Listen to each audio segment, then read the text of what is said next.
Guys, എൻ്റെ അനിയത്തി ഇവിടെ കാനഡയിൽ ഒരു പുതിയ വീട് വാങ്ങി. അപ്പം അതിൻ്റെ ഹൗസ് വാമിങ് ഫങ്ഷനാണ്.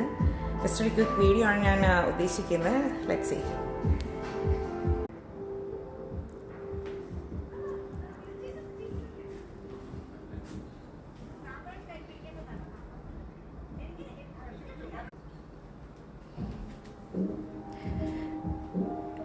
Pooja and Jason.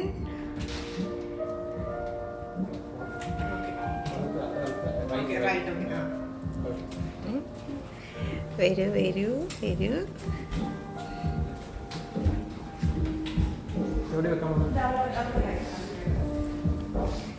അനിയത്തിമാരുടെ ഒരു പട തന്നെ ഉണ്ട്. പിന്നാലെ അനിയന്മാരുണ്ട്. യെസ്.